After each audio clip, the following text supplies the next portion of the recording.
시어머니 장례식장이었습니다. 30년 동안 코빼기도 안 비추던 시누이가 영정사진 앞에 서더니 가방에서 서류 봉투를 꺼냈어요.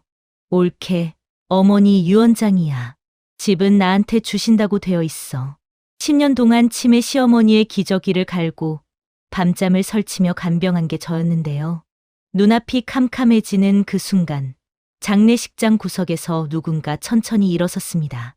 시어머니의 50년 지기 친구 80세 김말자 할머니였어요.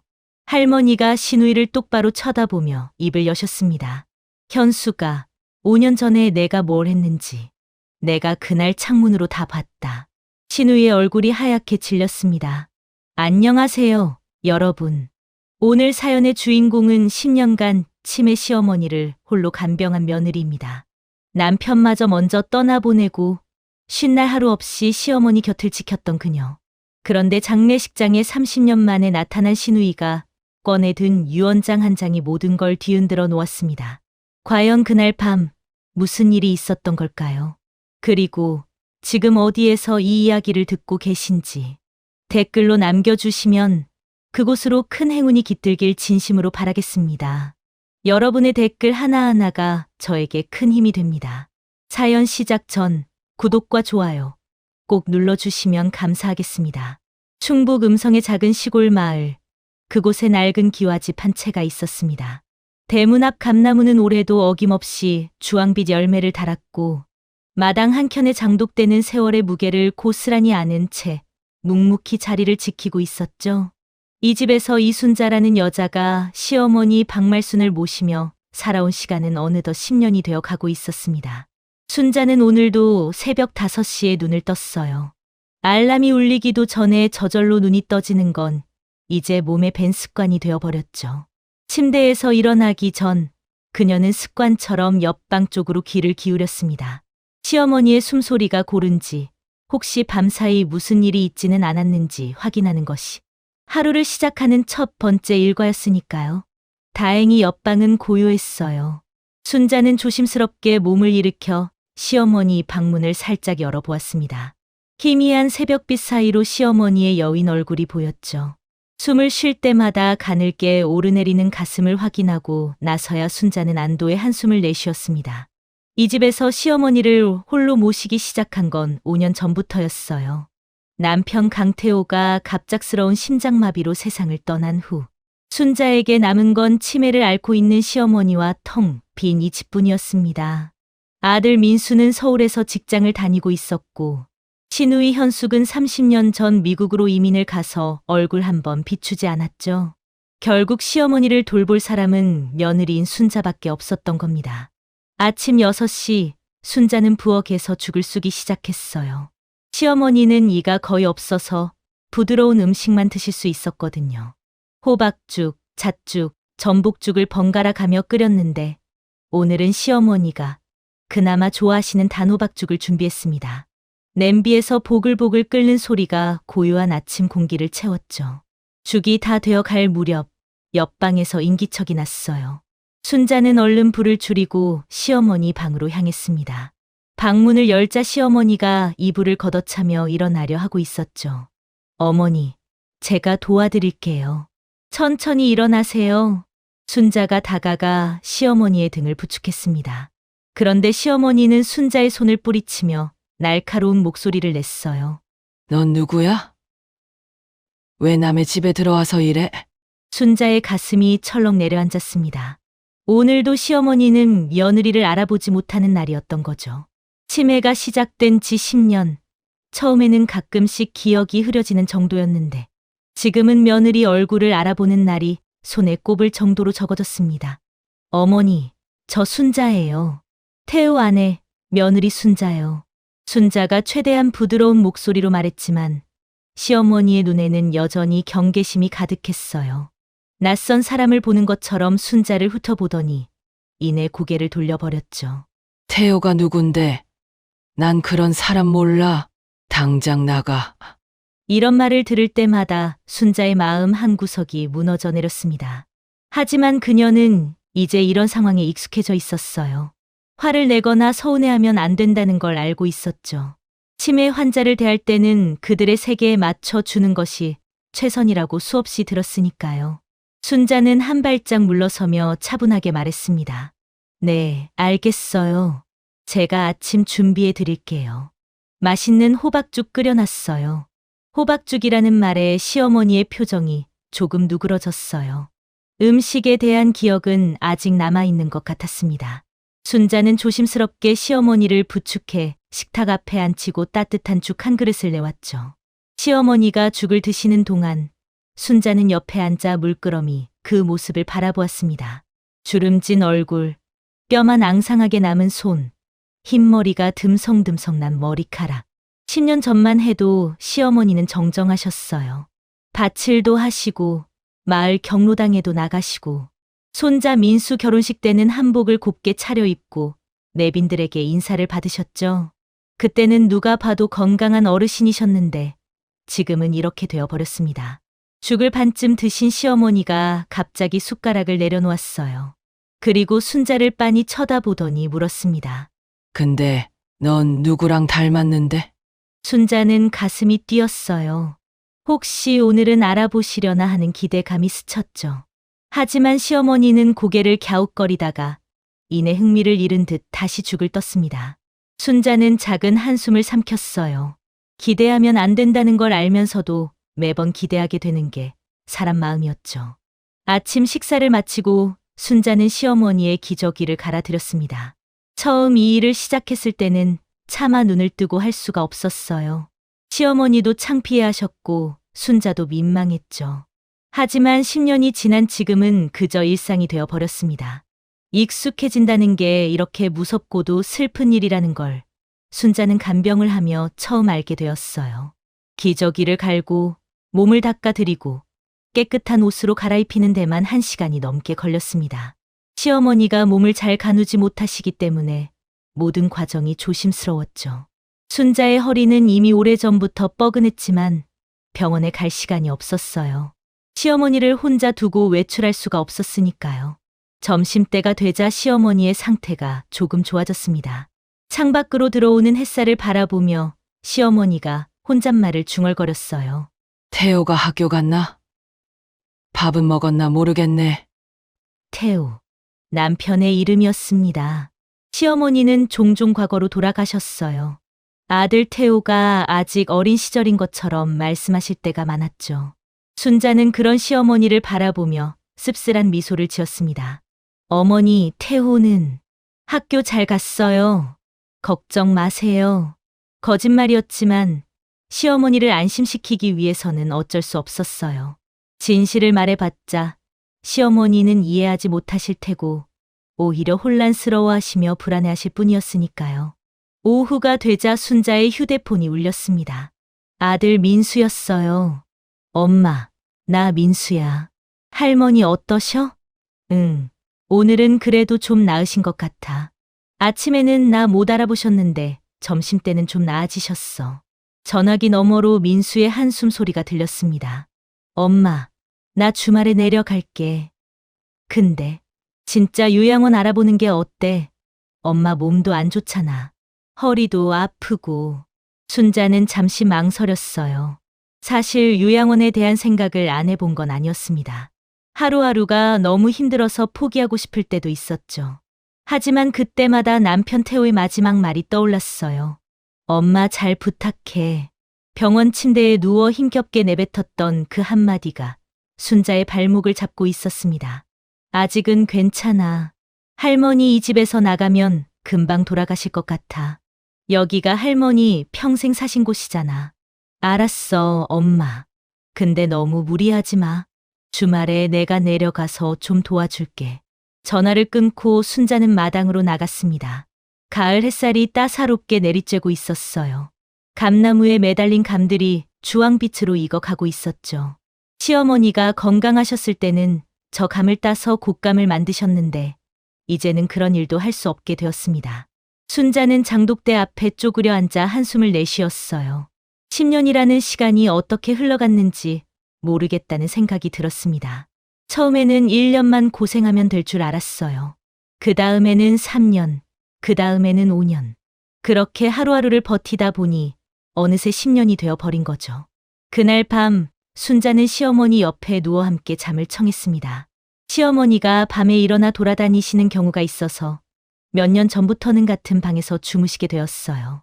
처음에는 잠을 제대로 잘 수 없었지만 이제는 시어머니의 숨소리를 들으며 잠드는 게 익숙해졌습니다. 어머니, 주무세요. 내일 또 해 뜨면 일어나야죠. 순자가 시어머니의 이불을 여며 드렸어요.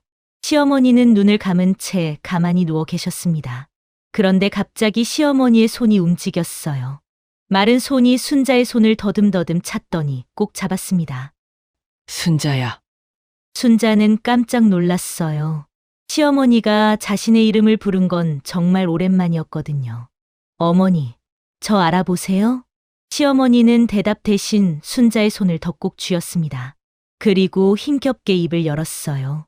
고생이 많아, 우리 며느리. 그 한마디에 순자의 눈에서 눈물이 왈칵 쏟아졌습니다. 10년 동안 듣고 싶었던 말이었어요. 당연하다는 듯 받아들여졌던 간병, 누구도 알아주지 않았던 희생, 그 모든 것들이 시어머니의 그 한마디로 위로받는 것 같았습니다. 어머니, 괜찮아요. 저 안 힘들어요. 순자는 거짓말을 했어요. 사실 너무 힘들었거든요. 몸도 마음도 지칠 대로 지쳐 있었습니다. 하지만 시어머니 앞에서는 힘들다는 말을 할 수가 없었어요.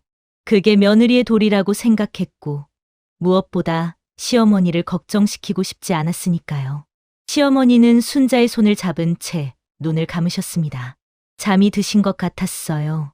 순자는 그 손을 놓지 않고 한참을 가만히 앉아 있었습니다. 시어머니의 거친 숨소리가 방 안을 채웠고 창밖에서는 귀뚜라미 소리가 들려왔죠. 평화로운 밤이었어요. 아직은 그랬습니다. 그로부터 며칠 후 시어머니의 상태가 급격히 나빠지기 시작했어요. 음식을 거의 드시지 못하셨고 하루 종일 잠만 주무셨습니다. 순자는 불안한 마음에 읍내병원에 왕진을 요청했어요. 의사 선생님은 시어머니를 진찰하고 나서 고개를 저으며 말했습니다. 이제 많이 쇠약해지셨어요. 마음의 준비를 하시는 게 좋겠습니다. 마음의 준비. 그 말이 무슨 뜻인지 순자는 알고 있었어요. 하지만 받아들이기가 힘들었습니다. 10년을 함께 했는데 이렇게 갑자기 보내야 한다는 게 실감이 나지 않았거든요.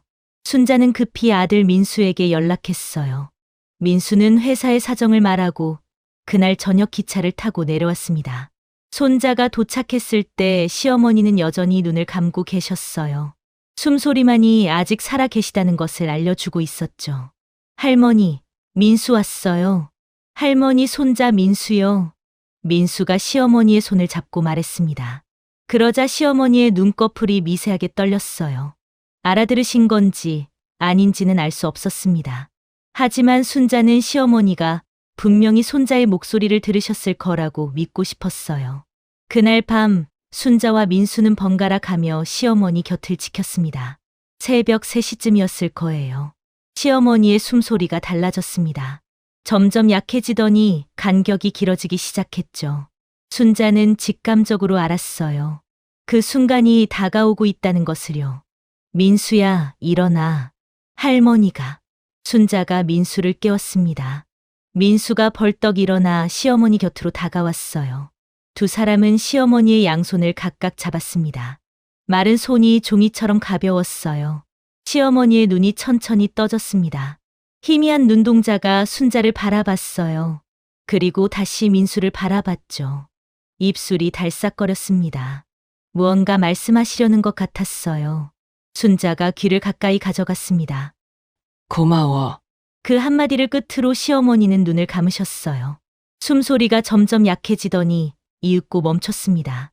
순자는 시어머니의 손을 꼭 잡은 채 한참을 그 자리에 앉아 있었어요. 눈물이 흘렀지만 소리내어 울지는 않았습니다. 너무 오랫동안 예상했던 이별이라 그랬는지도 모릅니다. 아니면 아직 실감이 나지 않아서였을 수도 있어요. 민수가 먼저 눈물을 닦으며 일어섰습니다. 엄마, 나 장례식장 알아볼게. 엄마는 할머니 옆에 계셔. 아들이 나간 후 순자는 시어머니의 얼굴을 가만히 들여다보았어요. 주름진 얼굴이 평화로워 보였습니다. 10년간의 긴 투병이 끝나고 이제야 편안해지신 것 같았죠. 순자는 시어머니의 머리카락을 쓸어 넘기며 중얼거렸어요. 어머니, 고생 많으셨어요. 이제 아프지 마시고 편히 쉬세요. 아버지 계신 대로 가세요. 태호도 거기 있을 거예요. 장례는 읍내 장례식장에서 3일장으로 치러졌습니다. 시골 마을이라 조문객은 많지 않았어요. 동네 어르신들과 친척 몇 분, 그리고 민수회사 동료들이 전부였죠. 순자는 상주로서 조문객을 맞으며 연신 고개를 숙였습니다. 눈물은 더 이상 나지 않았어요. 너무 지쳐서 눈물조차 마른 것 같았습니다. 장례식장 한쪽에서 김말자 할머니가 순자를 지켜보고 있었어요. 말자 할머니는 시어머니의 50년 지기, 친구로 같은 동네에서 태어나 같이 시집오고 함께 늙어온 사이였습니다. 이제는 마을에서 몇 안 남은 시어머니의 친구였죠. 말자 할머니가 순자에게 다가왔습니다. 주름진 손으로 순자의 손을 잡으며 말했어요. 순자야, 수고 많았다. 말순이가 너 아니었으면 벌써 갔을 거야. 10년을 버틴 게 다 너 덕분이요. 아니에요, 할머니. 제가 한 건 별거 아니에요. 별거 아니긴. 요즘 세상에 시어머니 10년 간병하는 며느리가 어디 있어? 말순이가 복을 타고났지. 너 같은 며느리를 만나서. 말자 할머니의 눈가에 눈물이 맺혔습니다. 순자도 덩달아 눈시울이 붉어졌어요. 그동안 아무도 해주지 않았던 말이었거든요. 며느리니까 당연히 해야 하는 일이라고 모두가 그렇게 생각했습니다. 심지어 순자 자신도 그렇게 생각했고요. 하지만 말자 할머니의 그 한마디가 순자의 마음을 따뜻하게 녹여주었습니다. 장례 이틀째 되던 날 저녁이었어요. 조문객이 빠져나가고 장례식장이 한산해질 무렵 낯선 사람들이 들어왔습니다. 중년의 여자와 서양인처럼 보이는 남자였어요. 순자는 처음에 누군지 알아보지 못했습니다. 그런데 그 여자가 영정사진 앞에 서서 절을 하는 모습을 보고 나서야 순자는 깨달았어요. 신우이 강현숙이었습니다. 30년 전 미국으로 이민 간 후 얼굴 한번 비추지 않았던 그 신우이가 어머니 장례식에야 나타난 거였죠.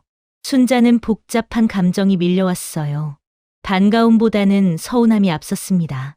어머니가 치매 판정을 받았을 때도, 남편 태호가 세상을 떠났을 때도, 오지 않았던 사람이 이제 와서 무슨 낯짝으로 나타난 건지 이해가 되지 않았거든요. 현숙은 형식적으로 절을 마치고 일어섰습니다. 그리고 순자를 향해 걸어왔어요. 얼굴에는 슬픔보다는 알 수 없는 표정이 담겨 있었습니다. 옳게, 오랜만이야. 고생 많았어. 그 말투에서 진심이 느껴지지 않았어요. 순자는 애써 감정을 누르며 대답했습니다. 형님, 오셨어요. 멀리서 오시느라 힘드셨겠어요. 응, 비행기가 좀 연착돼서 늦었어. 원래 더 일찍 올 수 있었는데. 변명처럼 들리는 말이었어요. 30년간 오지 않았으면서 비행기 연착 때문에 늦었다니. 순자는 속으로 쓴웃음을 지었지만 내색하지 않았습니다. 장례식장에서 다툴 수는 없는 노릇이었으니까요. 그날 밤 조문객이 모두 빠져나간 후였습니다. 장례식장에는 순자와 민수, 그리고 현숙 부부만 남아 있었어요. 말자 할머니는 몸이 안 좋다며 먼저 가셨고 다른 친척들도 하나둘 떠났죠. 현숙이 남편에게 뭔가를 귓속말로 하더니 순자에게 다가왔습니다. 그 표정이 예사롭지 않았어요. 뭔가 할 말이 있다는 것이 느껴졌습니다. 옳게, 우리 얘기 좀 하자. 순자는 고개를 끄덕였어요. 장례식장 구석 테이블에 마주 앉았습니다. 현숙이 가방에서 서류 봉투를 꺼냈어요. 순자는 그것이 무엇인지 알 수 없었습니다. 현숙이 입을 열었죠. 옳게, 어머니 유언장 건으로 할 얘기가 있어. 유언장. 순자는 그 단어에 순간 멈칫했어요. 시어머니가 유언장을 남기셨다는 말은 들은 적이 없었거든요. 무슨 유언장이냐는 물음이 입에서 나오려는 순간 현숙이 봉투에서 서류 한 장을 꺼내 테이블 위에 펼쳤습니다. 어머니가 5년 전에 쓴 유언장이야. 나한테 직접 보내셨어. 순자의 눈이 서류 위를 훑었어요. 시어머니의 이름과 도장이 찍혀 있었습니다. 내용을 읽어내려 가던 순자의 얼굴이 점점 굳어졌죠. 본인 박말수는 4호 음성군 소재주택과 토지 일체를 딸 강현숙에게 상속한다. 며느리 이순자는 본인이 살아있는 동안 간병의 대가로 이미 생활비를 받았으므로 추가 상속에서 제외한다. 순자는 눈앞이 캄캄해졌습니다. 5년 전이라면 시어머니의 치매가 한창 심해지던 때였어요. 그때 시어머니가 며느리 이름조차 기억 못 하셨는데 이런 글을 쓰셨다고요? 형님, 이거 어머니가 정말 쓰신 거 맞아요? 5년 전이면 어머니 저도 못 알아보실 때였는데. 현숙의 대답은 차가웠습니다. 치매라고 매 순간 정신이 없는 건 아니잖아. 어머니가 맑을 때 쓰신 거야. 공증까지 받은 거라고. 순자의 머릿속이 복잡해졌어요. 이게 사실일 리가 없다고 생각했습니다. 하지만 눈앞에 시어머니의 서명과 도장이 찍힌 서류가 있었죠. 무슨 말을 해야 할지 모르겠더군요. 그 순간 장례식장 구석에서 누군가 천천히 일어섰습니다. 먼저 가셨다고 생각했던 김말자 할머니였어요. 말자 할머니가 지팡이를 짚고 이쪽으로 걸어오고 있었습니다. 그 눈빛이 예사롭지 않았어요. 현수가, 내가 그 서류를 꺼낼 줄 알았다. 말자 할머니의 목소리가 장례식장 안에 낮게 울렸습니다. 현숙의 얼굴이 순간 굳어졌어요. 순자는 말자 할머니를 바라보았습니다. 할머니의 눈에는 분노와 슬픔이 뒤섞여 있었어요. 그리고 무언가를 알고 있다는 듯한 빛이 담겨 있었죠. 대체 무슨 일이 있었던 걸까요? 김말자 할머니가 지팡이를 짚고 천천히 다가왔습니다. 발걸음은 느렸지만 눈빛만은 형형하게 빛나고 있었어요. 장례식장 안에 묘한 긴장감이 감돌기 시작했죠. 조문객들이 모두 빠져나간 텅 빈 공간에 할머니의 지팡이 소리만이 또각또각 울렸습니다. 현숙의 얼굴이 굳어졌어요. 분명 이 할머니가 먼저 가셨다고 생각했는데 아직 남아 있었던 겁니다. 현숙은 애써 태연한 척하며 입을 열었습니다. 말자 이모, 아직 안 가셨어요? 연세가 있으신데 빨리 들어가서 쉬셔야죠. 그 말투에는 은근한 경계심이 담겨 있었어요.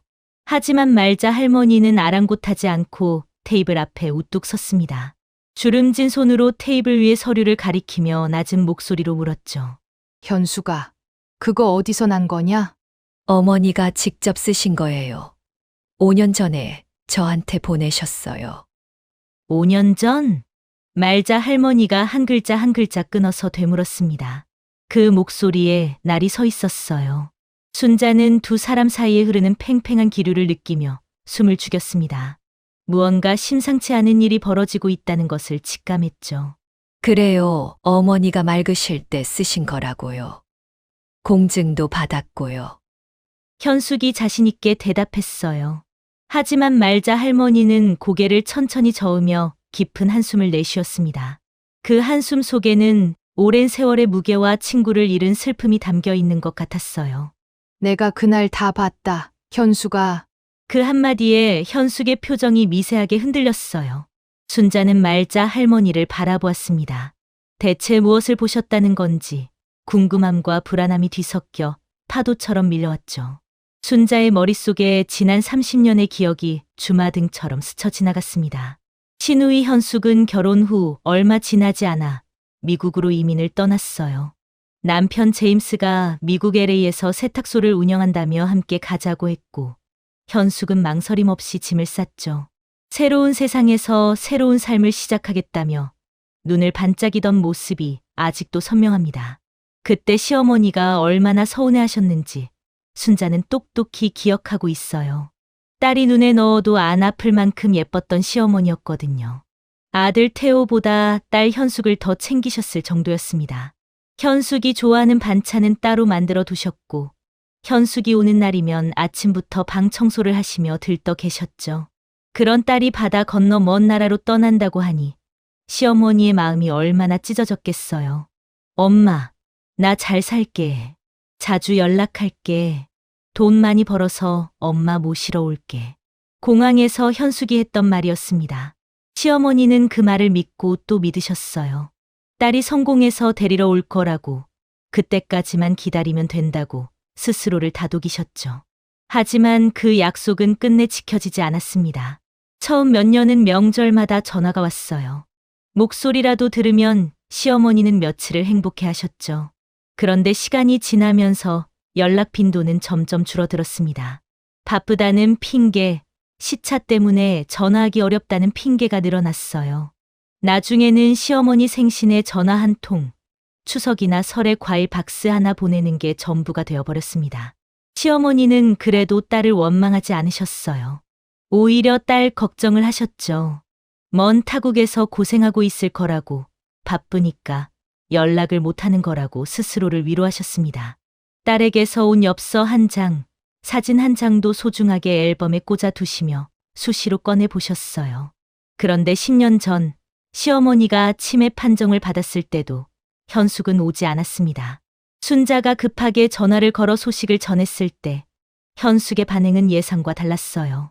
어떻게 엄마가 치리매라 하니 전화기 너머로 울먹이는 소리가 들렸습니다. 순자는 그래도 이번에는 오시겠거니 생각했어요. 어머니가 치매라는데 딸이라면 당연히 달려와야 하는 거 아닌가요? 하지만 현숙은 끝내 비행기를 타지 않았습니다. 옳게, 나도 가고 싶은데 지금 가게 상황이 너무 안 좋아. 제임스가 허리를 다쳐서 내가 가게를 봐야 하거든. 조금만 기다려줘. 상황 정리되면 바로 갈게.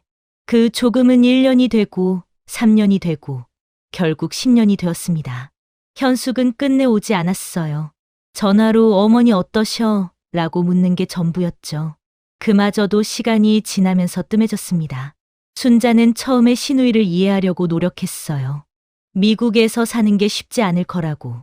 이민자의 삶이 얼마나 고단한지 모르니까 함부로 판단하면 안 된다고 스스로를 다독였습니다. 하지만 시간이 지나면서 서운함은 점점 커져만 갔어요.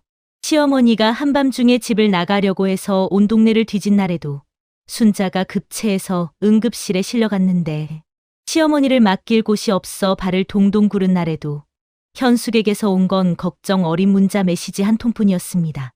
5년 전 남편 태호가 세상을 떠났을 때의 일은 순자의 가슴에 깊은 상처로 남아 있었어요. 그날도 현숙은 오지 않았습니다. 장례식장에 전화 한 통하고 조의금 100만 원을 송금한 게 전부였죠. 옳게, 정말 미안해. 지금 제임스가 수술을 앞두고 있어서 내가 자리를 비울 수가 없어. 오빠한테 너무 미안하다고 전해줘. 나중에 꼭 갈게. 남편의 장례식에 시누이가 오지 않는다는 게 말이 되는 건지. 순자는 그때 처음으로 현숙에게 깊은 서운함을 느꼈습니다. 태호와 현숙은 남매였어요. 어릴 때는 싸우기도 많이 싸웠지만 그래도 피를 나눈 오누이였죠. 그런 오빠의 마지막 가는 길에 동생이 없다니. 하지만 순자는 그 감정을 드러내지 않았어요. 장례를 치르느라 정신이 없기도 했고 무엇보다 치매인 시어머니를 챙겨야 했으니까요. 시어머니는 아들이 죽었다는 사실을 이해하지 못하셨어요. 장례식장에서 태호 어디 갔냐고 계속 물으셨고 순자는 그때마다 잠깐 나가셨어요 라고 거짓말을 해야 했습니다. 장례가 끝난 후 순자는 시어머니를 모시고 다시 음성집으로 돌아왔어요. 텅 빈 집에서 시어머니와 단둘이 살게 되었죠. 아들 민수는 서울에서 직장을 다니고 있었고 자주 내려오지 못했습니다. 결국 시어머니를 돌볼 사람은 순자밖에 없었던 거예요. 시어머니는 아들의 죽음 이후 치매가 급격히 악화되었습니다. 어떤 날은 태호 밥 먹었냐고 물으셨고 어떤 날은 태호가 학교에서 안 오네라며 과거로 돌아가셨죠. 순자는 그런 시어머니 곁을 지키며 5년을 더 버텼습니다. 그런데 이제 와서 현숙이 유언장을 들고 나타난 거예요. 30년간 얼굴 한번 안 비추던 사람이 어머니가 돌아가시자마자 재산 이야기를 꺼낸 겁니다. 순자는 분노가 치밀어 올랐지만 꾹 참았어요. 아직은 상황을 파악해야 했으니까요. 감정적으로 대응하면 오히려 불리해질 수 있다는 걸 알고 있었습니다. 말자 할머니가 무거운 몸을 끌어 의자에 앉았습니다. 그리고 순자와 현숙을 번갈아 바라보며 천천히 입을 열었어요. 현숙아, 5년 전에 내가 한국에 왔었지? 현숙의 눈이 흔들렸습니다. 순자는 그 말에 깜짝 놀랐어요. 5년 전에 현숙이 한국에 왔다고요? 그런 얘기는 한 번도 들은 적이 없었거든요. 남편 장례식에도 못 온다던 사람이 따로 한국에 왔었다니 도대체 무슨 일이 있었던 걸까요? 형님, 5년 전에 한국에 오셨어요? 저는 그런 얘기 한 번도 못 들었는데요. 순자가 물었지만 현숙은 입을 굳게 다문 채 대답하지 않았습니다. 대신 말자 할머니가 설명을 이어갔어요. 그때 현숙이가 갑자기 왔어. 미국에서 세탁소 사업이 완전히 망해서 빚이 산더미처럼 쌓였다고 하더라고. 말순이한테 집 팔아서 도와달라고 했어. 순자는 귀를 의심했어요. 시어머니가 치매로 힘들어하실 때 현숙은 돈을 빌리러 왔던 거였습니다. 오빠 장례식에도 어머니 병문안에도 오지 않던 사람이 돈이 필요하니까 비행기를 탄 거였죠. 그 사실이 순자의 가슴을 후벼 팠습니다. 말자 할머니의 눈가에 눈물이 맺혔어요. 50년 지기 친구의 마지막 날들을 떠올리는 것 같았습니다. 그날 말순이가 얼마나 울었는지 몰라. 정신이 오락가락해도 딸이 돈 때문에 왔다는 건 알더라고. 나한테 그러더라. 말자야, 현숙이가 날 보러 온 게 아니라 돈 때문에 왔어. 내 딸이 그럴 리 없는데 내가 잘못 본 거겠지. 그러면서 울었어. 순자의 눈에서도 눈물이 흘러내렸습니다. 시어머니의 마음이 얼마나 아프셨을지 생각만 해도 가슴이 미어졌어요. 말순이가 나한테 또 그랬어. 말자야, 내가 제정신일 때 유언장 써놨는데 현숙이가 자꾸 뭘 쓰라고 해. 내가 뭘 썼는지도 모르겠어. 그날 현숙이가 어머니 손잡고 뭔가 쓰게 한 거 내가 창문 너머로 다 봤어. 현숙이 벌떡 일어섰습니다. 얼굴이 불그락불그락해져 있었어요. 이모, 그건 오해예요. 저는 어머니 뵈러 온 거였어요. 돈 이야기는 그냥 지나가듯이 한 거고요. 어머니가 먼저 유언장 쓰고 싶다고 하셔서 도와드린 거예요. 도와드렸다고? 말순이가 그때 자기 이름도 제대로 못 썼는데 무슨 유언장을 써? 내가 손을 잡고 쓰게 한 거잖아. 말자 할머니의 반박에 현숙은 할 말을 잃었습니다. 장례식장 안에 무거운 침묵이 흘렀어요. 형광등 불빛 아래서 현숙의 얼굴이 창백하게 보였습니다. 민수가 조심스럽게 다가왔어요. 상황을 지켜보다가 더 이상 참을 수 없었던 모양입니다. 고모, 솔직하게 말씀해 주세요. 그 유언장 정말 할머니가 제정신으로 쓰신 거 맞아요? 현숙은 조카의 눈을 똑바로 쳐다보지 못했어요. 대답 대신 서류를 집어들고 자리에서 일어났습니다. 남편 제임스에게 눈짓을 하더니 빠르게 장례식장을 빠져나가려 했죠. 하지만 말자 할머니의 말이 그녀의 발걸음을 멈추게 했습니다. 현수가, 내 어머니가 마지막까지 누구 손을 잡고 돌아가셨는지 알아? 현숙의 어깨가 움찔했습니다. 10년 동안 똥오줌 받아낸 며느리 손이야. 내가 미국에서 뭘 하는 동안 이 며느리가 내 어머니를 지켰어. 그런 며느리한테 이러면 쓰나? 현숙은 뒤돌아보지 않았어요. 장례식장 문을 열고 나가 버렸습니다. 남편 제임스가 미안하다는 듯 고개를 숙이며 뒤따라갔죠. 장례식장에 순자와 민수, 그리고 말자 할머니만 남았습니다. 순자는 한참 동안 아무 말도 하지 못했어요. 머릿속이 복잡했거든요. 시어머니의 유언장, 신우이의 거짓말, 그리고 장롱 밑에 숨겨져 있다는 또 다른 유언장. 모든 것이 뒤엉켜 실타래처럼 얽혀 있었습니다. 말자 할머니가 순자의 손을 꼭 잡았어요. 주름진 손에서 온기가 전해졌습니다. 순자야, 장례 끝나면 집에 가서 장롱 밑을 꼭 확인해봐. 말순이가 내 며느리한테 줄 거 내 방 장롱 밑에 숨겨놨다고 분명히 그랬어. 거짓말할 사람이 아니야. 할머니, 그게 정말이에요? 어머니가 정말 뭔가를 숨겨놓으셨어요?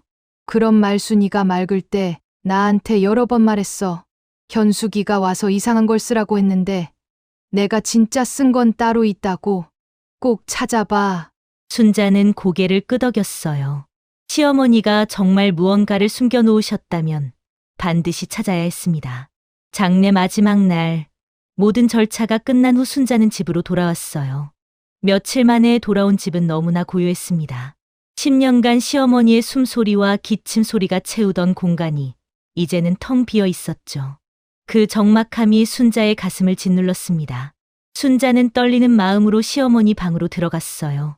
방에는 아직도 시어머니의 냄새가 남아있는 것 같았습니다. 장롱 앞에 서서 심호흡을 했어요. 손이 떨렸지만 장롱 문을 열고 안에 있는 물건들을 하나씩 꺼냈습니다.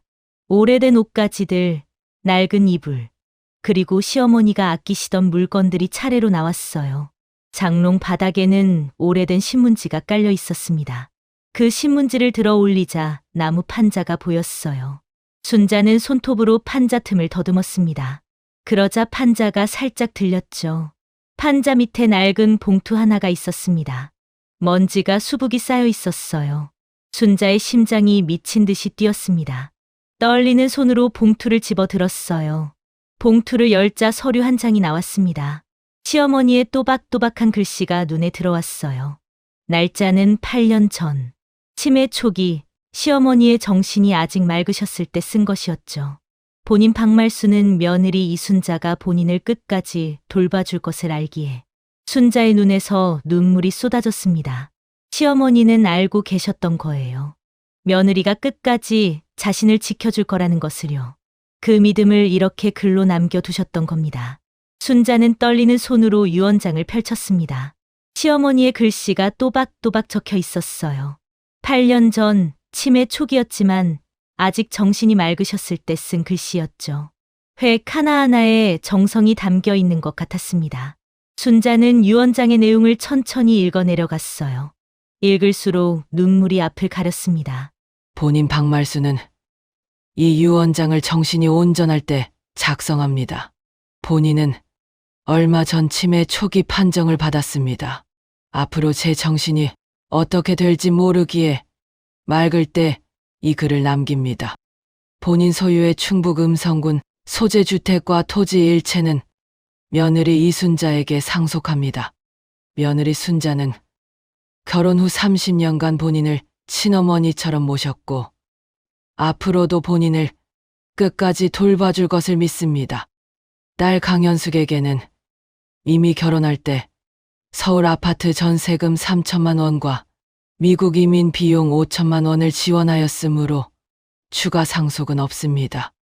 딸아, 원망하지 마라. 엄마가 줄 수 있는 건 그때 다 줬다. 손자 강민수에게는 본인 명의 농협 적금 3천만 원을 상속합니다. 민수야, 할머니가 많이 못해줘서 미안하다. 건강하게 잘 살아라. 이 유언장은 음성군 소재 법무사 사무실에서 작성하였으며 법무사 김영호의 공증을 받았습니다. 2017년 3월 15일 박말순. 순자는 유언장을 가슴에 품고 한참을 울었습니다. 시어머니가 자신을 이렇게 생각해 주셨다는 게 너무 감사했어요. 동시에 너무 슬펐죠. 살아 계실 때 이 마음을 알았더라면 얼마나 좋았을까요? 힘들 때마다 이 유언장을 보며 버틸 수 있었을 텐데요. 하지만 시어머니는 이 유언장을 숨겨두셨습니다. 아마도 현숙이 와서 다른 유언장을 쓰게 한 후 진짜 유언장이 발견될까봐 걱정되셨던 것 같아요. 치매가 있으셨지만 그래도 중요한 건 기억하고 계셨던 거죠. 며느리에게 줄 것을 지켜야 한다는 걸요. 순자는 유언장을 조심스럽게 봉투에 다시 넣고 방을 나왔습니다. 거실에는 아들 민수가 앉아 있었어요. 장례를 마치고 하루 더 쉬었다 올라가겠다며 남아 있었죠. 엄마, 찾았어? 민수가 물었습니다. 순자는 고개를 끄덕이며 봉투를 내밀었어요. 민수가 유언장을 읽는 동안 순자는 부엌으로 가서 물을 한 컵 마셨습니다. 목이 바싹 말라 있었거든요. 엄마, 이거 진짜 할머니가 쓰신 거네. 글씨체도 그렇고 공증 도장도 찍혀 있어. 민수의 목소리에 안도감이 담겨 있었습니다. 순자도 같은 생각이었어요. 이 유언장은 분명히 시어머니가 제정신일 때 쓰신 거였습니다. 5년 전 현숙이 가져온 유언장과는 완전히 달랐죠. 근데 엄마, 이제 어떻게 해? 고모가 가져온 유언장도 있잖아. 둘 다 공증이 있으면 어떻게 되는 거야? 민수의 질문에 순자는 잠시 생각에 잠겼습니다. 법적인 문제는 잘 몰랐어요. 변호사를 만나봐야 할 것 같았습니다. 하지만 그 전에 먼저 해야 할 일이 있었어요. 민수야, 엄마 말자 할머니 댁에 좀 다녀올게. 할머니한테 더 자세한 이야기를 들어야 할 것 같아. 김말자 할머니의 집은 순자네 집에서 걸어서 5분 거리에 있었습니다. 같은 마을에서 50년을 이웃으로 살아온 사이였죠. 시어머니와 말자 할머니는 시집 오기 전부터 알던 사이였어요. 같은 동네에서 태어나 같은 학교를 다니고 비슷한 시기에 시집와서 함께 늙어온 중마고였습니다. 순자가 대문 앞에 서자 마침 말자 할머니가 마당에서 빨래를 널고 계셨어요. 80세의 나이에도 혼자 살림을 하시는 할머니였습니다. 남편은 10년 전에 먼저 가셨고 자식들은 모두 도시로 나가 살고 있었죠. 할머니, 저 순자예요. 순자가 부르자 말자 할머니가 고개를 돌렸습니다. 할머니의 얼굴에 반가움과 걱정이 동시에 스쳤어요. 순자야, 왔어? 어서 들어와. 마침 잘 왔다. 나도 너한테 할 얘기가 있었어. 말자 할머니의 집 마루에 나란히 앉았습니다. 할머니가 부엌에서 보리차를 가져와 순자에게 건넸어요. 따뜻한 차를 한 모금 마시자 얼어붙었던 마음이 조금 풀리는 것 같았습니다. 할머니, 유언장 찾았어요. 장롱 밑에 진짜 있었어요. 순자가 봉투를 꺼내 보여주었습니다. 말자 할머니가 유언장을 찬찬히 읽더니 고개를 끄덕였어요. 그래, 이게 말순이가 진짜 쓴 거야. 내가 그날 같이 갔었거든. 네, 할머니도 같이 가셨어요? 순자는 깜짝 놀랐습니다. 말자 할머니가 유언장 작성에 함께했다는 건 처음 듣는 이야기였거든요. 그럼 말순이가 치매 판정받고 얼마 안 됐을 때였어. 말순이가 나한테 그러더라. 말자야, 나 법무사 가야 하는데 같이 가줄 수 있어? 그래서 뭔 일이냐고 물었지. 그랬더니 유언장을 써놓고 싶다더라. 정신이 더 나빠지기 전에 해둘 일을 해놔야겠다고. 말자 할머니의 눈가가 붉어졌습니다. 50년 지기 친구를 떠나보낸 슬픔이 아직 가시지 않은 것 같았어요. 말자 할머니는 8년 전 그날의 일을 상세히 기억하고 있었습니다. 시어머니 박말수는 치매 초기 판정을 받은 후 자신의 앞날이 걱정되었다고 해요. 점점 기억이 흐려지는 게 느껴졌고 언젠가는 가족 얼굴도 못 알아볼 날이 올 거라는 걸 알고 계셨죠. 말순이가 그러더라. 말자야, 내가 정신 나가기 전에 해놔야 할 일이 있어. 순자한테 이 집을 줘야 해. 그 애가 날 끝까지 돌볼 거야. 그래서 내가 물었지. 현숙이는 어떡하고? 그랬더니 말순이가 한숨을 쉬더라. 현숙이는 이미 다 줬어. 결혼할 때 전세금, 미국 갈 때 비용, 다 해서 8천만 원을 줬어. 그게 그때 내 전 재산이었어. 더 줄 게 없어. 순자는 그 말을 듣고 가슴이 먹먹해졌습니다. 시어머니가 현숙에게 그렇게 많은 돈을 주셨다는 건 알고 있었어요. 하지만 그게 당시 전 재산이었다는 건 몰랐죠. 시어머니는 딸을 위해 모든 걸 쏟아부으셨던 거예요. 법무사 사무실에서 유언장을 쓰는데 말순이가 울더라. 순자가 고생이 많아. 그 애한테 이것밖에 못 해줘서 미안해. 그러면서 꼭 전해달라고 했어. 순자한테 고맙다고, 미안하다고. 말자 할머니의 말에 순자의 눈에서 눈물이 흘러내렸습니다. 시어머니가 자신을 그렇게 생각해 주셨다는 게 너무 감사했어요. 동시에 살아 계실 때 그 마음을 몰랐던 게 후회됐죠. 순자는 궁금했던 것을 물었습니다. 5년 전 현숙이 왔을 때 정확히 무슨 일이 있었는지 알고 싶었어요. 할머니, 5년 전에 현숙 형님이 왔을 때 무슨 일이 있었던 거예요? 장례식장에서 형님이 들고 온 유언장은 그때 쓴 거라고 하던데요. 말자 할머니의 표정이 어두워졌습니다. 그날의 기억이 좋지 않은 것 같았어요. 그때 현숙이가 갑자기 왔어. 아무 연락도 없이. 나중에 들으니까 미국에서 사업이 완전히 망했다더라. 세탁소가 큰 빚을 지고 문을 닫았대. 그래서 한국에 있는 집이라도 팔아서 빚을 갚으려고 왔던 거야.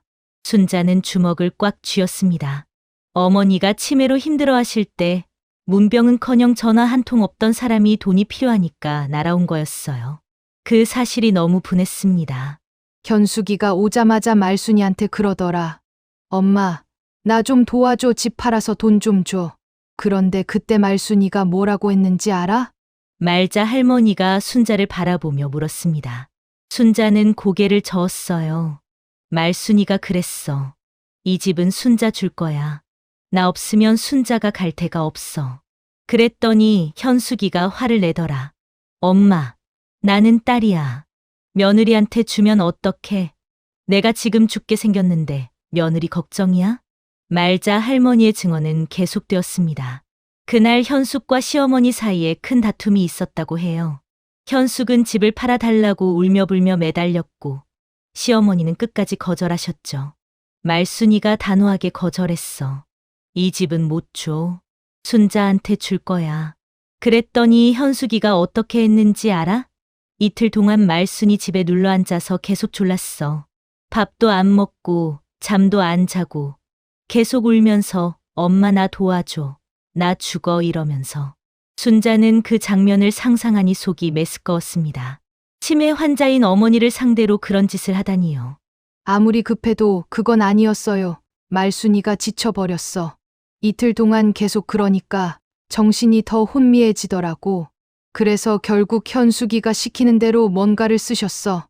나는 창문 너머로 봤는데 현숙이가 말순이 손을 잡고 같이 펜을 쥐고 있더라. 말자 할머니의 목소리가 떨렸습니다. 친구가 당한 일을 지켜보면서 얼마나 마음이 아팠을지 순자도 느낄 수 있었어요. 내가 들어가서 말리려고 했어. 그런데 말순이가 나를 보더니 고개를 저었어. 됐어, 말자야. 이거 쓰면 현숙이가 간다잖아. 그러더라. 딸이 가면 된다고. 딸이 그만 울면 된다고. 그래서 차마 못 들어갔어. 순자는 가슴이 찢어지는 것 같았습니다. 시어머니는 그 상황에서도 딸을 감싸셨던 거예요. 딸이 그만 울면 된다고, 딸이 가면 된다고. 치매가 있으셔도 모성만은 사라지지 않았던 거죠. 하지만 그게 현숙의 행동을 정당화해 주지는 않았습니다. 치매 환자에게 그런 식으로 유언장을 쓰게 한 건 명백한 잘못이었어요. 법적으로도 문제가 될 수 있는 일이었죠. 말자 할머니가 순자의 손을 꼭 잡았습니다. 순자야, 말순이가 그날 밤에 나한테 왔었어. 현숙이가 간 다음에 울면서 그러더라. 말자야, 내가 뭘 쓴 건지 모르겠어. 현숙이가 시키는 대로 썼는데 내가 뭘 쓴 거야? 그래서 내가 그랬지. 진짜 유언장은 어딨어? 그랬더니 말순이가 장롱 밑에 숨겨놨어. 그건 절대 못 찾아. 그러더라. 순자는 그제야 모든 퍼즐이 맞춰지는 느낌이 들었습니다. 시어머니는 현숙이 가져간 유언장이 가짜라는 걸 알고 계셨어요. 그래서 진짜 유언장을 숨겨 놓으신 거였죠. 정신이 흐려지는 와중에도 며느리에게 줄 것을 지키려 하셨던 겁니다. 할머니, 그러면 그날 이후로 현숙 형님은 안 오셨어요? 안 왔어. 유언장 받아 가더니 그 뒤로 코빼기도 안 보이더라. 명절에 전화 한 통, 택배 하나가 전부였어. 말순이가 돌아가실 때까지 한 번도 안 왔어. 말자 할머니는 그날 이후의 이야기도 들려주었습니다.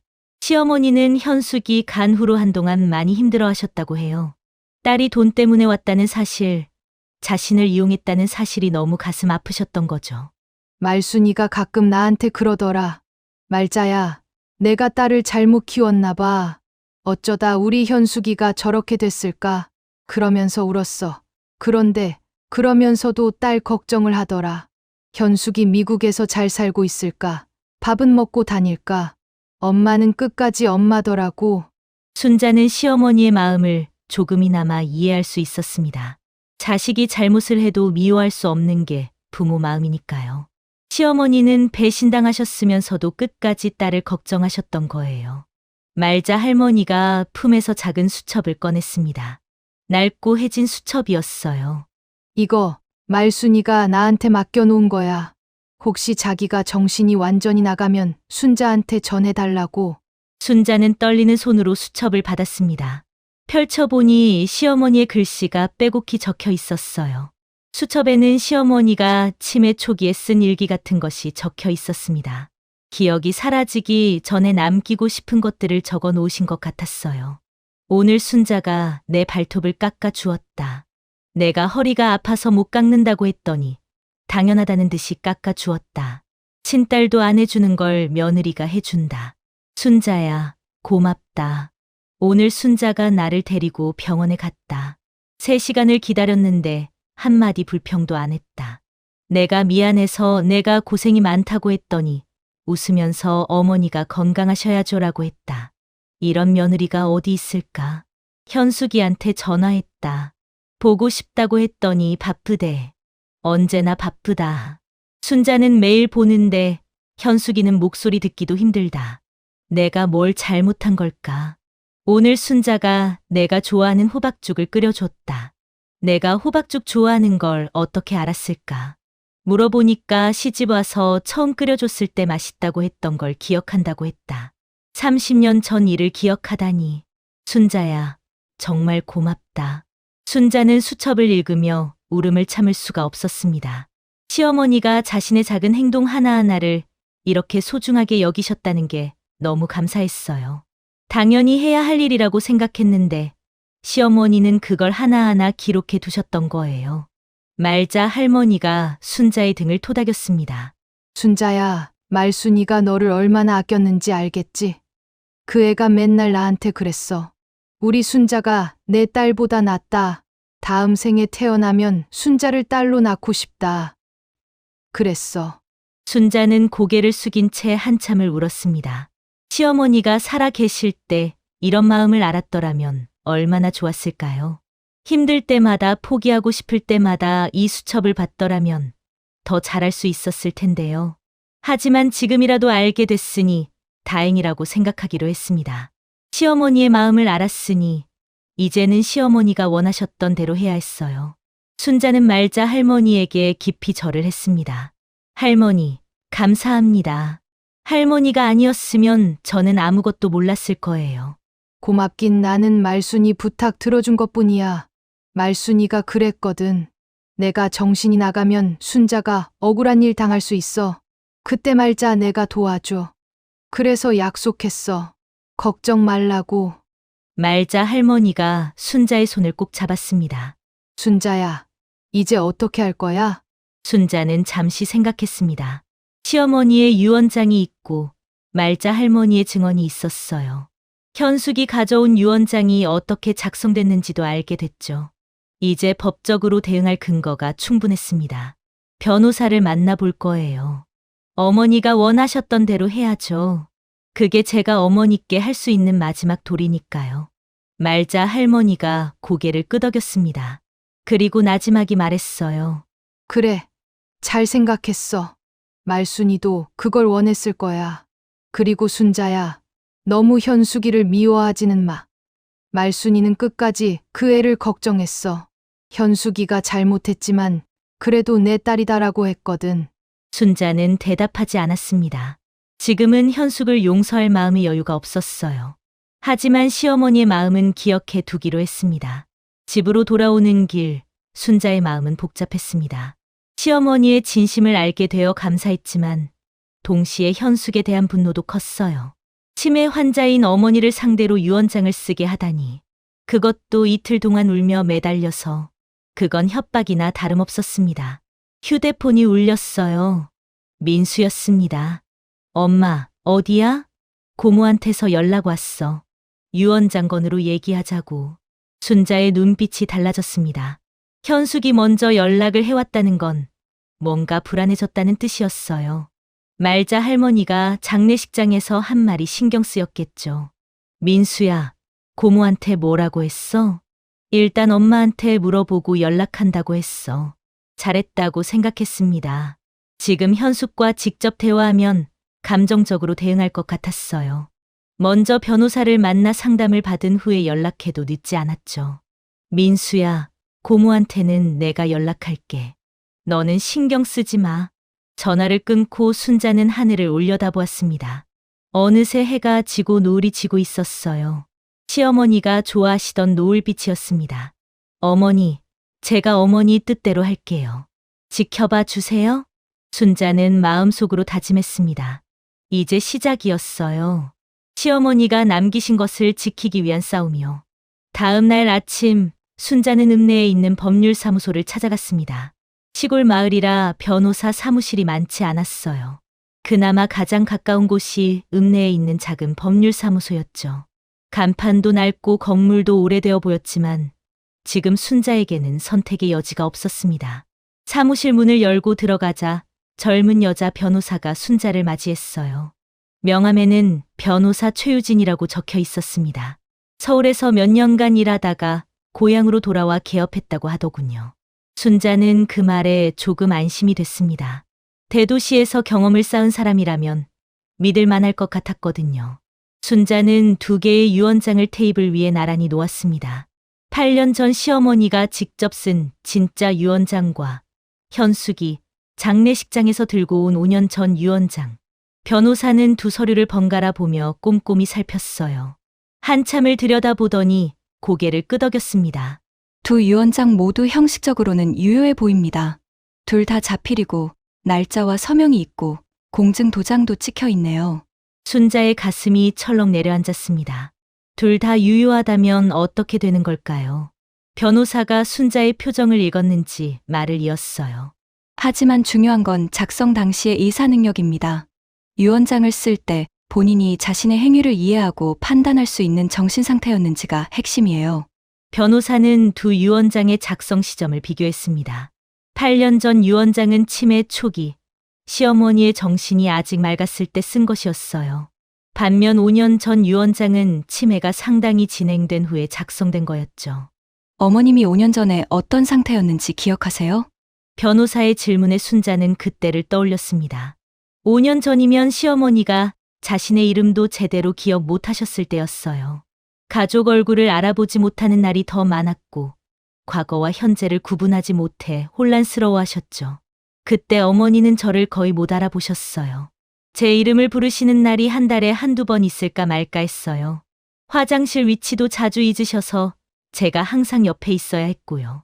순자의 말에 변호사가 메모를 했습니다. 그 정도면 의사 능력이 심각하게 손상된 상태로 볼 수 있어요. 당시 진료 기록이 있으면 큰 도움이 됩니다. 치매 진단서나 병원 기록 같은 거요. 순자는 고개를 끄덕였어요. 시어머니의 진료, 기록은 모두 보관하고 있었습니다. 10년간 병원을 다니며 모은 서류가 상자 하나 가득이었죠. 변호사는 말자 할머니의 증언에 대해서도 물었습니다. 순자가 장례식장에서 있었던 일과 어제 말자 할머니에게서 들은 이야기를 상세히 전했어요. 변호사의 눈빛이 점점 진지해졌습니다. 목격자가 있다는 건 매우 중요합니다. 시누이분이 어머님 손을 잡고 유언장을 쓰게 했다면 그건 본인의 자유로운 의사에 의한 작성이 아니에요. 강요에 의한 유언으로 무효를 주장할 수 있습니다. 순자는 조심스럽게 물었어요. 그러면 재판을 해야 하는 건가요? 일단 상대방과 협의를 시도해 볼 수 있어요. 증거가 확실하면 대부분 재판까지 가지 않고 합의하는 경우가 많습니다. 하지만 상대방이 끝까지 버티면 소송으로 갈 수밖에 없죠. 변호사는 잠시 생각하더니 덧붙였습니다. 제가 보기에 이 사건은 승소 가능성이 높아요. 8년 전 유언장이 먼저 작성됐고 그때 어머님의 의사 능력이 온전했다는 걸 의료 기록으로 증명할 수 있어요. 반면 5년 전 유언장은 치매가 진행된 상태에서 그것도 강요에 의해 작성됐다는 목격자 증언이 있고요. 순자는 조금 안심이 됐습니다. 하지만 동시에 걱정도 됐어요. 재판이라는 게 시간도 오래 걸리고 돈도 많이 든다고 들었거든요. 변호사 상담을 마치고 나오니 점심때가 훌쩍 지나 있었습니다. 순자는 허기를 느꼈지만 밥이 넘어갈 것 같지 않았어요. 머릿속이 복잡했거든요. 시누이와 법적으로 싸워야 한다는 게 마음이 무거웠습니다. 아무리 현숙이 잘못했다 해도 남편의 누이였으니까요. 태호가 살아있었다면 어떻게 했을까요? 집으로 돌아오니 민수가 기다리고 있었습니다. 아들은 걱정스러운 얼굴로 순자를 맞았어요. 엄마, 변호사 만나고 왔어? 뭐래? 순자는 민수에게 상담 내용을 간략하게 전했습니다. 8년 전 유언장이 유효하다고 인정받을 가능성이 높다는 것. 하지만 현숙이 끝까지 버티면 재판까지 갈 수 있다는 것. 민수는 말없이 듣다가 한숨을 내쉬었어요. 고모가 왜 그랬을까? 아무리 돈이 급해도 그렇지 치매인 할머니한테 그런 짓을 하다니. 민수의 목소리에 실망감이 묻어 있었습니다. 어릴 때 미국에서 예쁜 옷이랑 장난감을 보내주던 고모였는데 그 고모가 이런 사람이었다니 받아들이기 힘든 것 같았어요. 순자도 같은 심정이었습니다. 현숙은 시어머니의 유일한 딸이었어요. 시어머니가 얼마나 현숙을 아끼셨는지 순자는 누구보다 잘 알고 있었죠. 그런 어머니를 상대로 저런 짓을 하다니. 인간으로서 어떻게 그럴 수 있는 건지 이해가 되지 않았습니다. 그날 저녁 순자의 휴대폰이 울렸습니다.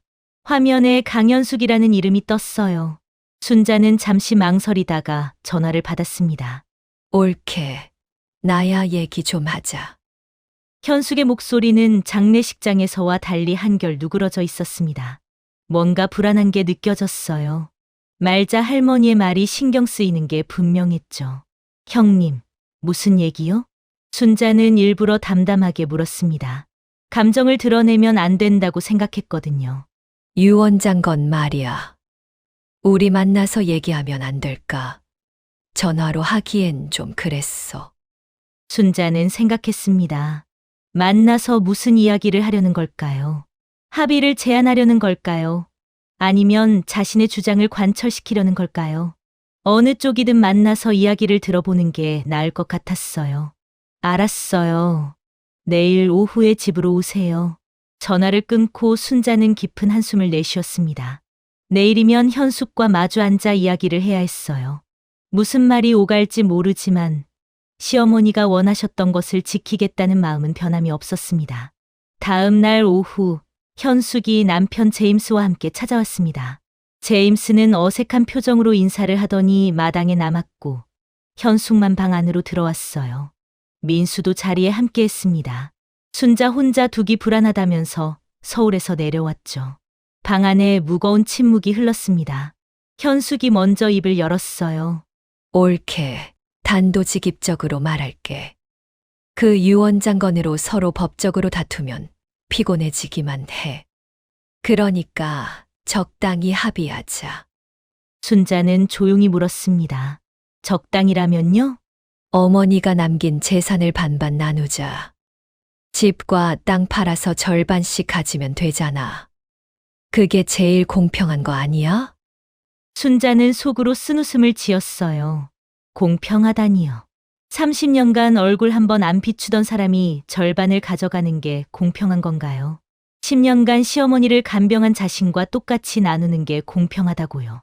형님, 어머니가 쓰신 유언장이 있어요. 8년 전에 쓰신 거요. 거기에 집과 땅은 저한테 주신다고 써 있어요. 순자가 8년 전 유언장을 꺼내 테이블 위에 놓았습니다. 현숙의 얼굴이 굳어졌어요.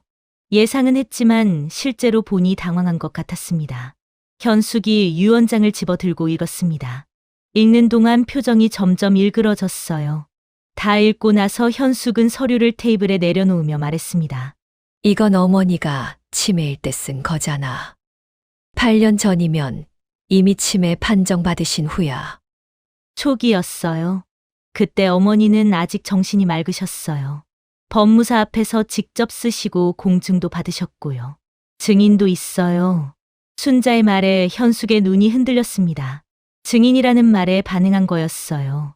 증인, 누가? 말자 할머니요. 어머니랑 같이 법무사 사무실에 가셨대요. 어머니가 유언장 쓰시는 걸 직접 보셨고요. 현숙의 얼굴이 하얗게 질렸습니다. 말자 할머니가 그날 함께 있었다는 건 예상 못했던 것 같았어요. 장례식장에서 말자 할머니가 나섰을 때부터 불안했겠지만 이 정도일 줄은 몰랐겠죠. 민수가 끼어들었습니다. 고모, 솔직히 말해주세요. 5년 전에 할머니한테 유언장 쓰라고 하신 거 맞죠? 말자 할머니가 창문으로 다 보셨대요. 고모가 할머니 손 잡고 같이 펜 쥐고 쓰게 하신 거. 현숙은 조카의 눈을 똑바로 쳐다보지 못했습니다. 잠시 침묵이 흐른 후 현숙이 입을 열었어요. 내가 그러고 싶어서 그런 게 아니야. 현숙의 목소리가 떨리기 시작했습니다. 그동안 꾹 참았던 것들이 터져 나오는 것 같았어요. 미국에서 사업이 망했어. 세탁소 3개나 운영했는데 코로나 때 다 문 닫았어. 빚이 2억이야. 한국 돈으로 2억. 빚쟁이들이 매일 전화하고 집에 찾아오고 제임스는 우울증에 걸렸고 나도 잠을 못 자. 진짜 죽고 싶은 심정이었어. 현숙의 눈에 눈물이 고였습니다. 순자는 그 모습을 보며 복잡한 감정이 들었어요. 불쌍하다는 생각과 화가 나는 마음이 동시에 밀려왔거든요. 그래서 어머니한테 그런 거야. 이 집이라도 팔면 빚을 갚을 수 있으니까. 근데 어머니가 안 된대. 순자한테 줄 거라고. 내가 얼마나 속상했는지 알아?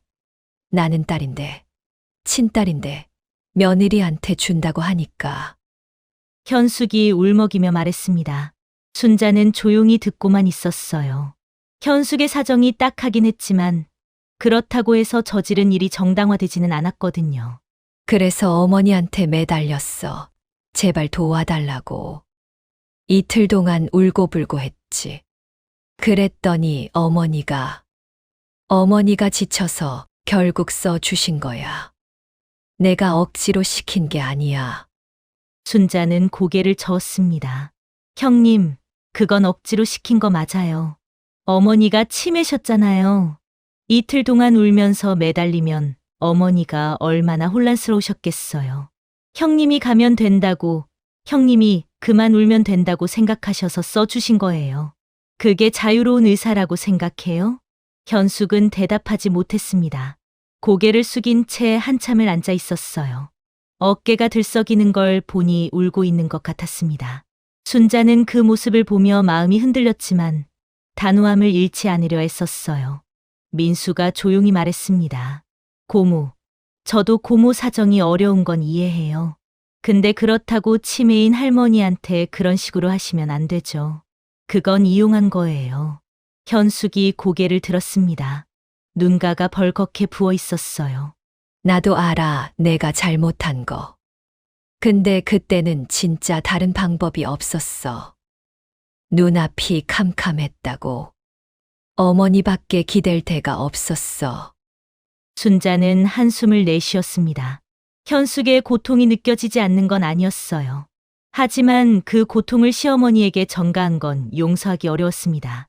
형님, 어머니가 형님한테 얼마나 많은 걸 주셨는지 알아요? 결혼할 때 전세금, 미국 갈 때 비용, 다 합치면 8천만 원이에요. 그때 어머니 전 재산이었대요. 어머니는 형님한테 줄 수 있는 건 다 주셨어요.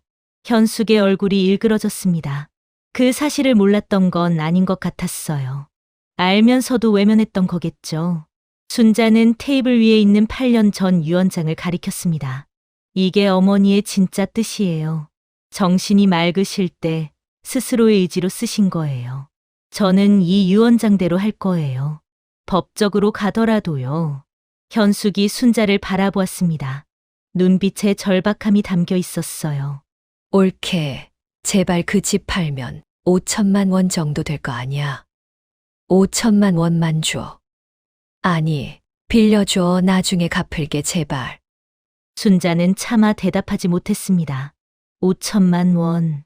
현숙에게는 생사가 걸린 돈이겠지만 순자에게는 시어머니가 남긴 전부였어요. 그걸 현숙에게 주는 게 맞는 건지 판단이 서지 않았습니다. 민수가 대신 입을 열었어요. 고모, 지금 그 얘기하실 때가 아니에요. 일단 유언장 문제부터 정리하고 나서 다시 얘기하죠. 현숙은 그 말에 뭔가 더 말하려다가 입을 다물었습니다. 지금 상황에서 더 밀어붙여봤자 역효과라는 걸 아는 것 같았어요. 알았어. 근데 옳게 한 가지만 알아주오. 나도 어머니 사랑했어. 멀리 있어서 자주 못 왔지만 어머니 생각은 매일 했어. 그게 거짓말은 아니야. 현숙이 일어서서 문 쪽으로 향했습니다. 문고리를 잡고 멈춰 서더니 돌아보며 말했어요. 옳게, 나 어머니 장례식 때 진짜 슬펐어. 이렇게 보내드리는 거 아닌데 살아 계실 때 더 자주 올 걸. 그런 생각 많이 했어. 근데 이미 늦었잖아. 돌이킬 수 없잖아. 순자는 대답하지 않았습니다. 현숙의 후회가 진심인지 아닌지 판단할 수 없었어요. 설령 진심이라 해도 그게 지금 상황을 바꾸지는 못했죠. 현숙이 나간 후방 안에 긴 침묵이 흘렀습니다. 민수가 먼저 입을 열었어요. 엄마, 어떻게 할 거야? 순자는 창밖을 바라보았습니다. 마당에서 현숙과 제임스가 대화를 나누는 게 보였어요. 현숙이 울고 있는 것 같았고 제임스가 등을 토닥이고 있었죠. 변호사 말대로 할 거야. 8년 전 유언장이 유효하다는 걸 법적으로 확인받을 거야. 그게 어머니가 원하셨던 거니까. 민수가 고개를 끄덕였습니다. 엄마 결정대로 해. 나도 엄마 편이야. 근데 고모한테 5천만 원 얘기는 어떻게 할 거야? 순자는 잠시 생각했습니다. 시어머니는 끝까지 현숙을 걱정하셨어요. 딸이 잘못해도 미워할 수 없는 게 부모 마음이라고 했죠. 그 마음을 순자도 알고 있었습니다. 그건 나중에 생각해 볼게. 지금은 아직 마음의 정리가 안 돼서. 며칠 후 순자는 변호사 최유진에게 정식으로 사건을 의뢰했습니다. 시어머니의 의료 기록, 8년 전 유언장, 말자 할머니의 증언, 그리고 현숙이 5년 전에 어머니를 찾아왔다는 정황 등을 모두 정리해서 제출했어요. 변호사는 현숙 측에 공식 서한을 보냈습니다. 5년 전 유언장의 무효를 주장하며 합의하지 않으면 소송을 제기하겠다는 내용이었죠. 현숙 측에서 답변이 왔습니다.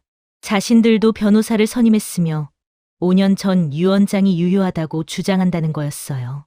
예상했던 대로 쉽게 물러서지 않는 것 같았습니다. 순자는 마음을 단단히 먹었어요. 싸우기 싫었지만 시어머니가 원하셨던 것을 지키려면 어쩔 수 없었습니다. 법원에서 판단해 줄 때까지 끝까지 가기로 했죠. 그런데 재판 준비를 하던 어느 날 현숙에게서 다시 연락이 왔습니다. 목소리가 이전과는 달리 지쳐 있었어요. 옳게. 나 포기할게. 재판 안 할게. 순자는 예상치 못한 말에 놀랐습니다. 형님, 갑자기 왜요? 현숙은 한참을 망설이다가 대답했어요. 변호사가 그러더라. 이길 가능성이 낮다고. 증거가 너무 확실하대. 재판에 봤자 돈만 더 들고 결과는 뻔하대. 전화기 너머로 현숙의 한숨 소리가 들렸습니다. 완전히 지친 사람의 한숨이었어요. 옳게. 내가 졌어. 유언장은 내 거야. 집도 땅도 다 내 거 맞아. 근데 제발 나 좀 도와줘. 5천만 원만 아니 3천만 원만이라도 빌려주면 안 돼. 제발. 순자는 현숙의 말을 들으며 복잡한 감정에 휩싸였습니다. 분노, 서운함, 안쓰러움, 그리고 시어머니에 대한 그리움까지. 모든 감정이 뒤섞여 밀려왔어요. 시어머니는 끝까지 현숙을 걱정하셨어요. 현숙이가 잘못했지만 그래도 내 딸이라고 혼자 잘 살고 있을지 모르겠다고. 말자 할머니도 시어머니의 마음을 전해줬죠. 순자는 긴 침묵 끝에 입을 열었습니다. 형님, 우선 유언장 문제 정리부터 해요. 형님이 5년 전 유언장 무효를 인정하고 법적으로 정리가 끝나면 그때 다시 얘기해요. 그래, 알았어. 그러면 되는 거지. 내가 인정하면 나중에 도와줄 거지. 현숙의 목소리에 희망이 담겨 있었습니다. 순자는 확답을 주지 않았어요. 그건 그때 가서 생각해 볼게요. 지금은 약속할 수 없어요. 전화를 끊고 순자는 마당으로 나왔습니다. 시어머니가 좋아하시던 감나무 아래에 서서 하늘을 올려다보았어요. 구름 한 점 없는 맑은 하늘이었습니다. 어머니, 제가 잘하고 있는 거죠? 순자는 마음속으로 물었습니다. 대답은 없었지만 시어머니가 어딘가에서 지켜보고 계신 것 같은 느낌이 들었어요. 유언장 문제는 곧 정리될 것 같았습니다. 현숙이 포기하겠다고 했으니 법적으로 복잡하게 가지는 않을 거예요. 하지만 그 후의 일, 현숙에게 돈을 줄 것인지 말 것인지는 아직 결정하지 못했습니다. 시어머니가 원하셨던 건 무엇이었을까요?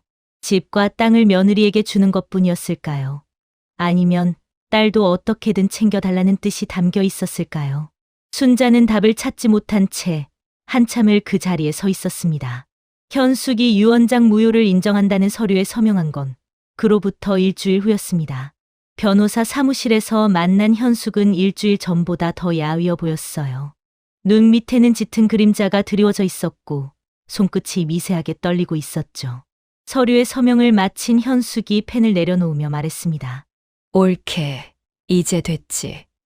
내가 인정했으니까 집은 내 거야.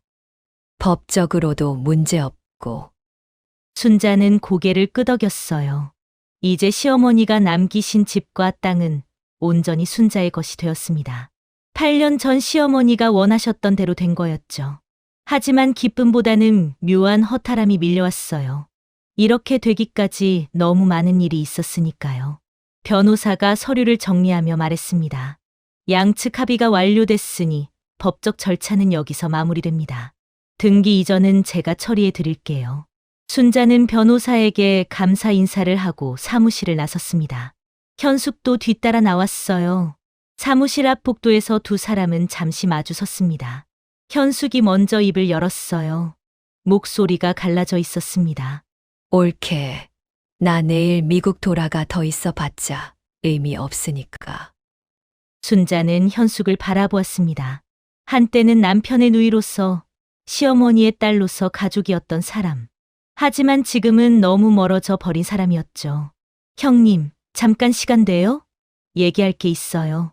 현숙이 의아한 표정으로 순자를 바라보았습니다. 순자는 근처 카페로 현숙을 데려갔어요. 조용한 구석 자리에 마주 앉았습니다. 커피를 주문하고 나서 순자가 천천히 말을 꺼냈습니다. 형님, 5천만 원 빌려드릴게요. 현숙의 눈이 커졌어요. 믿기지 않는다는 표정이었습니다. 뭐라고? 진짜야? 네, 빌려드리는 거예요. 갚으실 수 있을 때 갚으시면 돼요. 이자 같은 거 필요 없고요. 현숙의 눈에 눈물이 고였습니다. 입술이 파르르 떨렸어요. 옳게. 왜? 내가 그렇게 못되게 굴었는데 왜 이렇게 해주는 거야? 순자는 창밖을 바라보며 대답했습니다. 거리에는 사람들이 바쁘게 오가고 있었어요. 어머니 때문이에요. 어머니가 형님 걱정 많이 하셨거든요. 말자 할머니가 그러시더라고요. 어머니가 형님이 잘못해도 끝까지 걱정하셨다고. 현숙이가 미국에서 잘 살고 있을까, 밥은 먹고 다닐까, 그런 생각을 매일 하셨대요. 현숙이 고개를 숙였습니다. 어깨가 들썩이는 걸 보니 울고 있는 것 같았어요. 어머니는 형님이 잘못했다는 걸 아셨어요. 그래도 미워하지 못하셨어요. 딸이니까. 그게 부모 마음이래요. 순자도 눈시울이 붉어졌습니다. 시어머니가 떠올랐거든요. 치매가 있으셔도 딸 걱정은 잊지 않으셨던 그 모습이요. 그래서 제가 어머니 대신 마지막으로 한 번만 봐드리는 거예요. 어머니가 원하셨을 것 같아서요. 현숙이 흐느끼며 말했습니다. 옳게. 미안해, 진짜 미안해. 내가 나쁜 짓 많이 했어. 어머니한테도, 너한테도 용서해줘. 순자는 대답하지 않았어요. 용서라는 말을 쉽게 할 수는 없었거든요. 하지만 더 이상 미워하지도 않기로 했습니다. 미워하는 것도 에너지가 드니까요. 순자가 가방에서 봉투 하나를 꺼내 테이블 위에 놓았습니다. 여기 5천만 원 수표예요. 받으세요. 현숙이 떨리는 손으로 봉투를 집어 들었어요. 한참을 들여다보다가 다시 테이블에 내려놓았습니다. 옳게. 이건 받을 수가 없어. 내가 10년 동안 고생해서 받은 건데. 내가 이걸 받으면 받으세요. 대신 조건이 있어요. 현숙이 고개를 들어 순자를 바라보았습니다. 앞으로는 연락하지 말아요. 이게 마지막이에요. 형님도 저도 이제 각자의 삶을 사는 거예요. 현숙의 얼굴에 복잡한 감정이 스쳤습니다. 서운함, 안도감, 죄책감이 뒤섞인 표정이었어요. 알았어. 그렇게 할게. 근데 옳게 정말 다시는 연락 안 하는 거야? 네. 어머니 돌아가셨으니까 이제 우리 사이에 연결고리가 없잖아요. 형님은 미국에서 새 출발하시고 저는 여기서 제 삶 사는 거예요. 카페를 나서며 현숙이 순자를 돌아보았습니다. 옳게 마지막으로 한 가지만 물어봐도 돼? 순자가 고개를 끄덕였어요. 너는 나 안 미워해. 내가 그렇게 나쁜 짓 했는데? 순자는 잠시 생각하다가 대답했습니다. 미워했어요. 많이요. 근데 이제는 안 미워하려고요.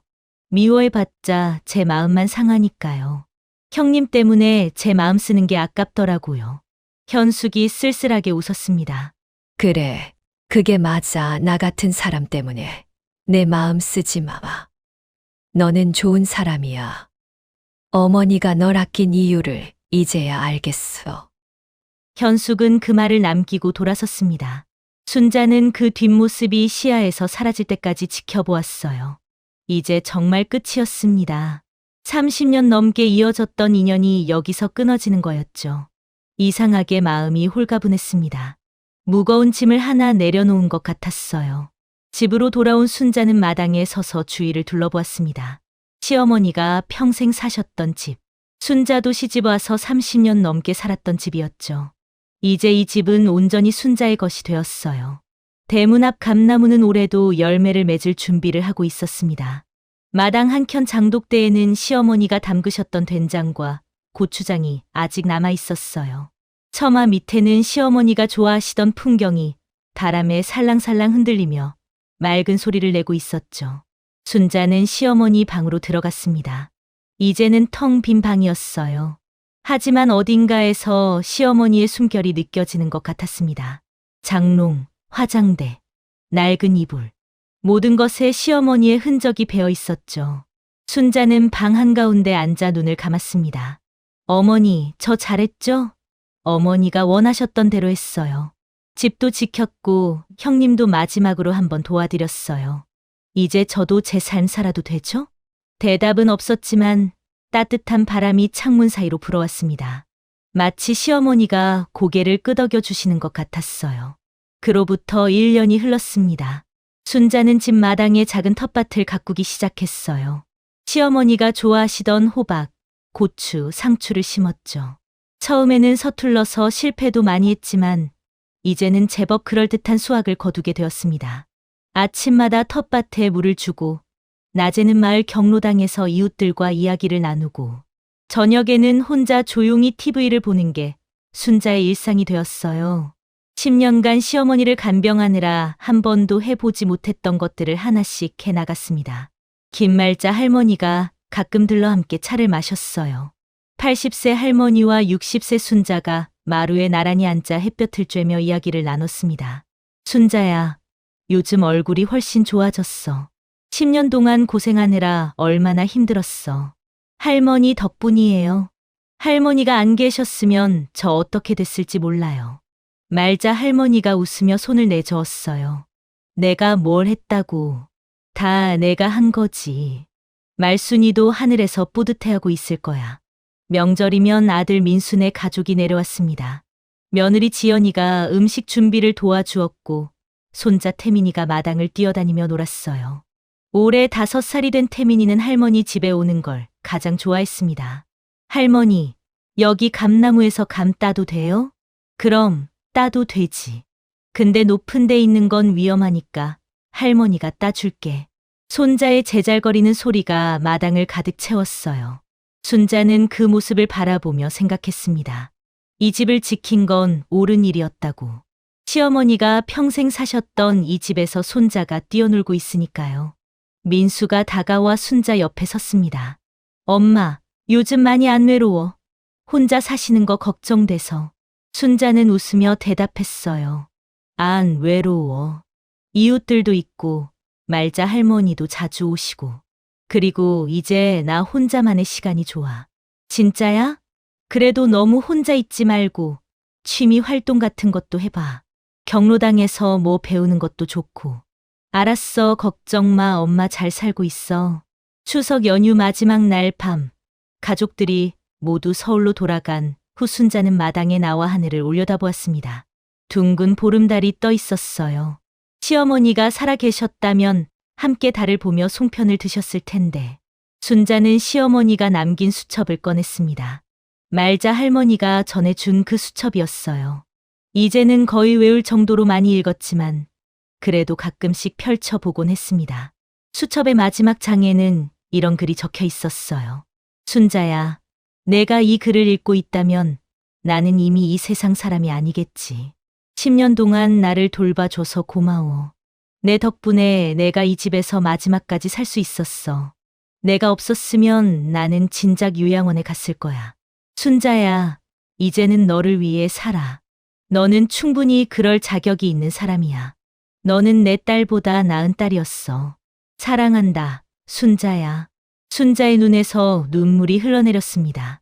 1년이 지났는데도 이 글을 읽을 때마다 눈물이 났어요. 어머니, 저 이제 저를 위해 살고 있어요. 어머니가 원하셨던 대로요. 바람이 불어 풍경이 맑은 소리를 냈습니다. 마치 시어머니가 대답해 주시는 것 같았어요. 순자는 하늘을 향해 미소 지었습니다. 60년을 살아오면서 누군가를 위해 사는 게 당연한 줄 알았어요. 딸로서, 아내로서, 며느리로서, 엄마로서. 항상 누군가를 돌보고, 누군가를 챙기고, 누군가를 위해 희생하는 게 당연한 줄 알았죠. 하지만 이제는 알았습니다. 세상에 당연한 건 없다는 걸요. 내가 한 만큼 나도 받을 자격이 있다는 걸요. 며느리라서 시어머니를 돌본 게 아니었어요. 순자 자신이 그렇게 하고 싶었기 때문에 한 거였습니다. 그리고 시어머니는 그 마음을 알아주셨어요.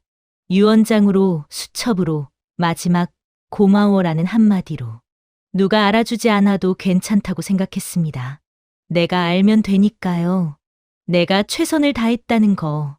그리고 이제는 나를 위해 살 거라는 거. 60년 동안 누군가를 위해 살았으니까 남은 시간은 오롯이 나를 위해 살기로 했어요. 텃밭에 호박이 노랗게 익어가고 있었습니다. 올해 첫 수확을 앞두고 있었죠. 시어머니가 좋아하시던 호박으로 죽을 끓여야겠다고 생각했어요. 그리고 말자 할머니를 불러 함께 먹어야지. 순자는 집 안으로 들어가며 중얼거렸습니다. 어머니, 내일 호박죽 끓일게요. 어머니, 제삿날에 올릴 거예요. 대답은 없었지만 괜찮았어요. 시어머니는 어딘가에서 분명 지켜보고 계실 테니까요. 여러분, 오늘 이야기 어떠셨나요? 순자 씨는 10년이라는 시간을 시어머니께 바쳤습니다. 누가 시켜서가 아니라 스스로 그렇게 하고 싶어서요. 그리고 시어머니는 그 마음을 끝까지 알아봐 주셨죠. 세상에는 당연한 게 없습니다. 며느리라서 당연히 해야 하는 일도, 딸이라서 당연히 받아야 하는 것도 없어요. 내가 한 만큼 나도 받을 자격이 있는 거고, 그걸 깨닫는 데는 때로는 오랜 시간이 걸리기도 합니다. 혹시 지금 누군가를 돌보느라 지쳐 있는 분이 계신가요? 당연하다는 말 한마디 못 듣고, 고맙다는 인사조차 받지 못한 채 하루하루를 버티고 계신 분이 계신가요? 그 마음, 누군가는 알아봅니다. 오늘은 몰라도 언젠가는 반드시요. 그러니 너무 지치지 마세요. 그리고 가끔은 나 자신을 위한 시간도 가지시길 바랍니다.